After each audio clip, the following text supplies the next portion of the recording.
अभी जब से हम लोग यहाँ पे जमा हुए हैं, ऐसे जो साहब खुरम साहब ये सामने खड़े हैं, बार बार कह रहे हैं कि जी आप ऐलान करें कि आज 4 बजे प्रेस कॉन्फ्रेंस करके हमने बताया था कि कातिल जो है वो गिरफ्तार हो गया है।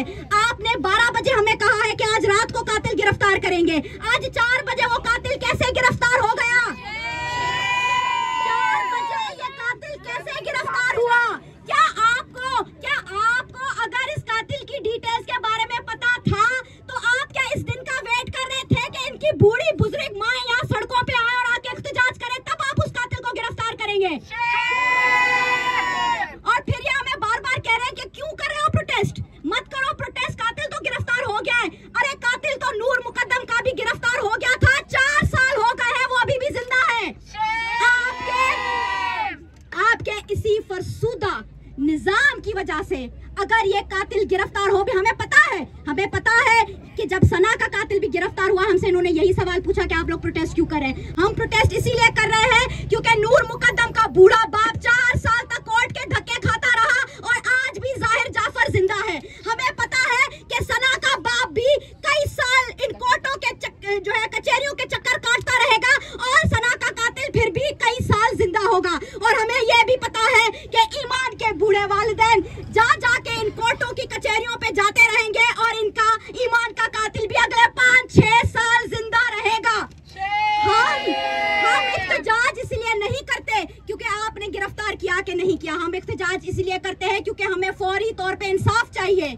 आप लोग जो हमारे पुलिस के भाई हैं यहाँ पे, आप लोगों के घर हमारे टैक्सों से चलते हैं, हम लोग कमाते हैं, टैक्स पे करते हैं। आपको इसलिए ये तमाम वर्दी आपको पहनाई गई है ताकि आप हमारा तहफ्फुज करें।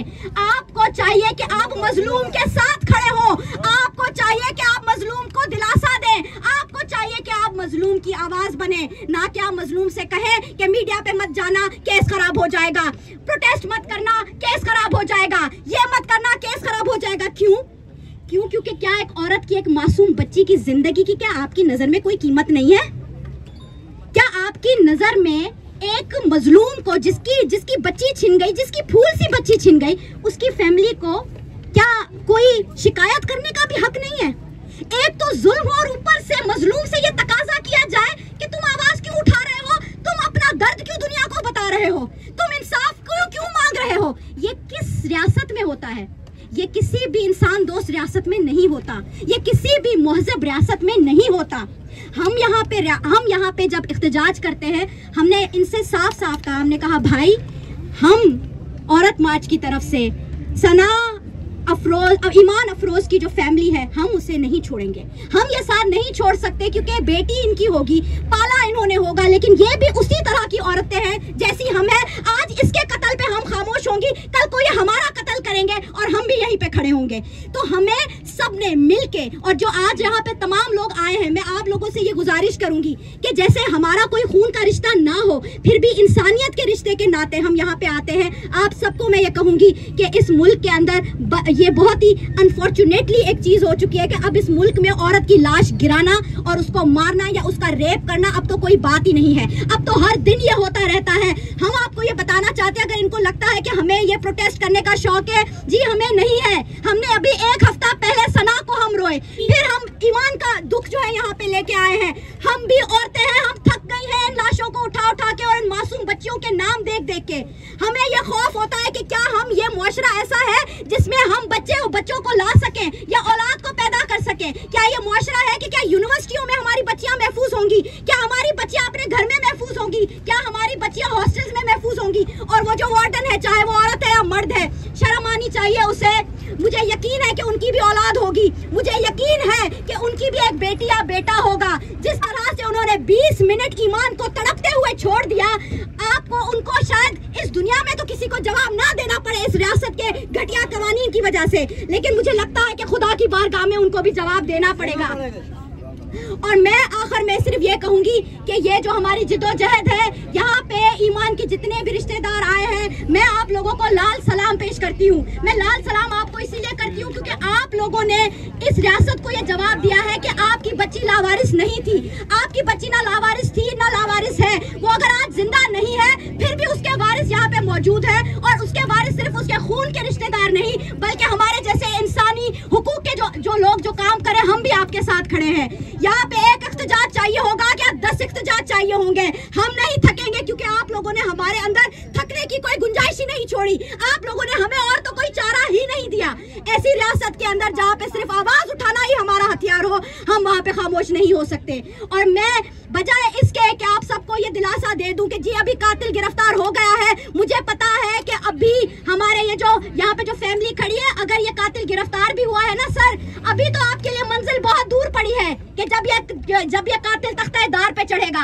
अभी तो 5-6 साल आप लोग चले जाएंगे कचहरियों में, कोर्टों में, आप लोगों की FIR गलत काटी जाएंगी, आप लोगों के जो विटनेस होंगे वो नहीं सही होंगे, फिर आपसे कहा जाएगा कि ये केस ठीक तरीके से रिकॉर्ड नहीं हुआ था। अभी तो बहुत कुछ है जो आप लोगों के साथ होगा। हमारा ये प्रोटेस्ट उस सब को रोकने के लिए है कि अगर आपने इंसाफ देना है तो इंसाफ को यकीनी और टाइमली इंसाफ दे। जो इंसाफ वक्त पे ना मिले वो जुल्म है, वो जबर है।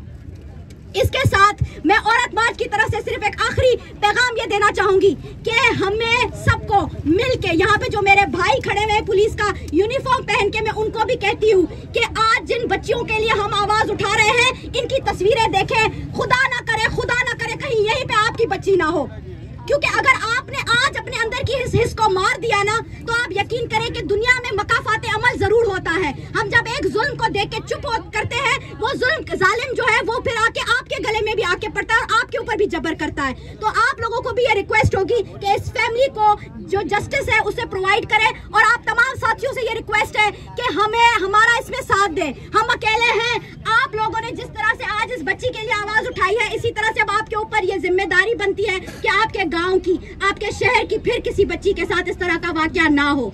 पुलिस सामने खड़ी है और हम आपको बताना चाहेंगे कि आज इस प्रोटेस्ट से तकरीबन 3-4 घंटे पहले हमें फोन आता है पुलिस की तरफ से, और हमें कहा जाता है कि इस प्रोटेस्ट को आप जो है वो कैंसिल करें।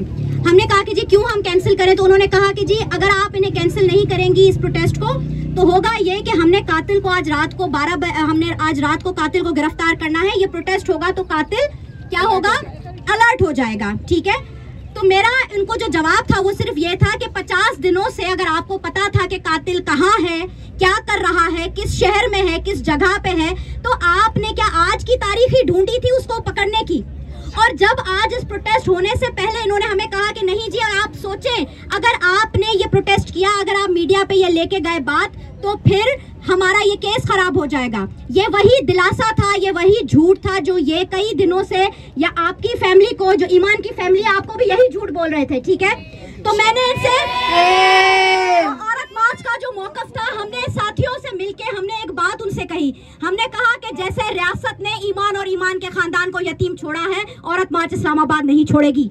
हम ये प्रोटेस्ट उनकी कहने पे कर रहे हैं। हम यहाँ पर तब तक आते रहेंगे जब तक ये इनकी बहनें हमें कहेंगी कि आप आए, क्योंकि कोई भी अवामी जिद्दोजहद तभी तक अवामी जिद्दोजहद होती है जब उसके अंदर अवाम शामिल हो। और आज आप यहाँ पे देख रहे हैं हमारे साथ उसकी फैमिली साथ खड़ी है। ईमान उन लकी लड़कियों में से है, मैं ये कहना चाहूंगी। उसकी जिंदगी जो भी जिस तरह से भी खत्म हुई है, हमें अफसोस है, लेकिन मुझे लगता है कि आप सब इस बात पे अग्री करेंगे कि ईमान बहुत लकी थी, क्योंकि उसके ऐसे भाई, ऐसे चाचा, ऐसे कजन्स, ऐसी बहनें, ऐसी माएं जो यहाँ पे खुद उसका इंसाफ मांगने के लिए चल के आई हैं। ये नसीब हर बेटी का नहीं होता। ये इस मुल्क में कत्ल होने वाली, नाहक कत्ल होने वाली हर बेटी का ऐसा नसीब नहीं होता कि उसका पूरा का पूरा खानदान उसके साथ खड़ा हो। और मैं ये भी आपको बताना चाहूँ